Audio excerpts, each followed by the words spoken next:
So I want to talk to you a little bit about the upcoming movie Till, which is a story about Emmett Till's mother, and why I'm going to watch the movie even though I don't really want to.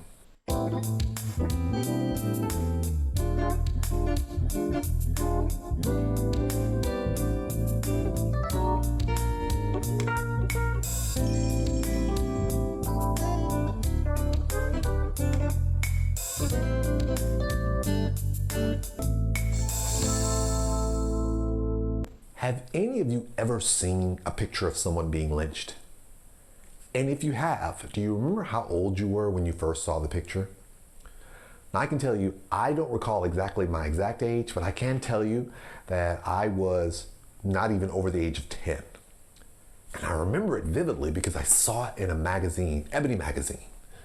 And I don't recall what the story was about, but what I do recall was two black men being lynched while there was a crowd of white people around them. And these pictures weren't shown to me in school. I didn't see them in a textbook. I wasn't taught about lynchings in school. I grew up in the Deep South, and my first awareness of lynchings was well before the age of 10 through an African-American publication called Ebony magazine. Now, I don't recall having any deep discussions about slavery. I remember it superficially from the sense of it being an institution, the slave trade, some discussions about how traumatic it was, and when it ended after the Civil War. However, my earliest exposure to the actual atrocity of slavery was through watching a television miniseries called Roots. For those of you who don't know, Roots came out in 1977. I was 8 years old at the time. The movie was raw. The movie was direct. Now, growing up in the 70s and in the Deep South, and growing up in the period immediately after the historical civil rights movement, the media and my educational system did not always fully project the realities of what had just occurred after hundreds of years of slavery and almost 100 years of Jim Crow.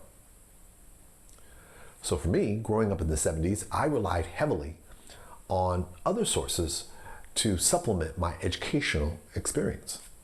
During the 70s, black filmmakers exploded with a variety of different black films that captured the African-American experience. Then there was institutions like black fraternities, black sororities, the NAACP, the Urban League, and black churches that took a proactive role to share history that often went unnoticed and in some instances unpresented by what was considered mainstream. In my day, the main publications were Jet magazine and Ebony magazine, as well as a plethora of black newspapers like the Chicago Defender or the Florida Sentinel. As a result, these organizations, these media outlets, and these media entities ensured that aspects of the American history was communicated in the fullest extent. And since my youth, we've seen an explosion of representation in both television, film, as well as print that has continued to provide a richer and a fuller picture of the deep American history of these atrocities. So as a member of Generation X, I'm always happy and excited that new generations get the opportunity to be exposed to aspects of the American history experience that we often do not present in the fullest context.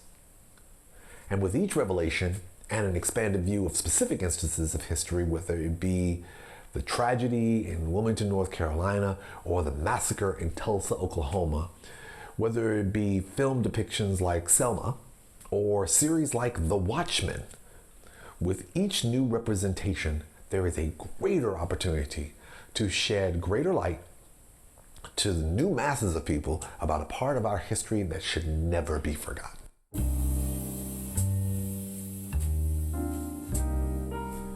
And as I share this with you, I also share this as a member of Generation X. It's with a heavy heart that I have to say one simple phrase.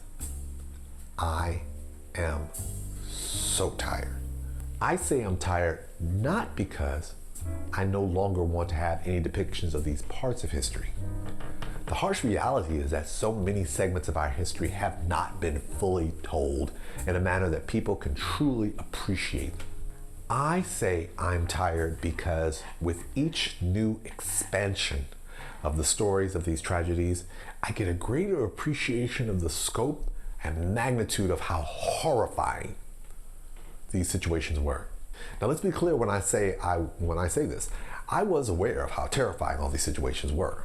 But when you hear them in real time, or through a documentary, or through a movie, it really lets you know the extent of the tragedies that we faced. And what makes it even more compounding is the reality is that there is a segment of our society who will choose not to educate themselves about these parts of American history. Now, I cannot speak for my brethren and sisters of color, but I'm fairly confident that a large number of us have constantly heard various stories of tragedies and atrocities when they are put to film. And when we see these, it's just a reminder of how devastating our ancestors, and even in some instances, our close family members, had to go through these types of atrocities. I am tired because I need more people who have no knowledge of these situations to go to see these movies. I need people who never had any knowledge of any of these situations to watch these documentaries. I want people who had no clue that this has happened or is actually happening in our country to, in real time, research for themselves to know about the country that they have chosen to live. Now, I often see people using the word woke a lot, but I'm struggling with the reality that the people that they are talking about cannot be people who are similarly situated as me. Listen when I'm telling you this. I was 8 years old when I got exposed to what the slave trade looked like. I wasn't even 10 when I got a chance to see what a lynching looked like. I was informed about the violence of the Ku Klux Klan before I even had the opportunity to get out of elementary school. And the countless stories of atrocities that have faced people of color are ones that were not readily taught to me in school or even readily portrayed in various sources of, quote, mainstream media, unquote. But I was lucky enough to have people in my life who shared those stories with me so that I would be informed about the country that I lived in and the world that I was going into. So as this movie Till gets ready to be released, I look forward to learning more information about the strength of this dynamic mother who had to stand strong in the light of a devastating tragedy that no parent should ever have to experience. But I'm pretty sure I speak on behalf of many of my friends who say that it hurts their heart that these stories have to keep being told. Because one, we need to remind people of where we came from. And two, we need to remind and show some people who didn't know that this is our history.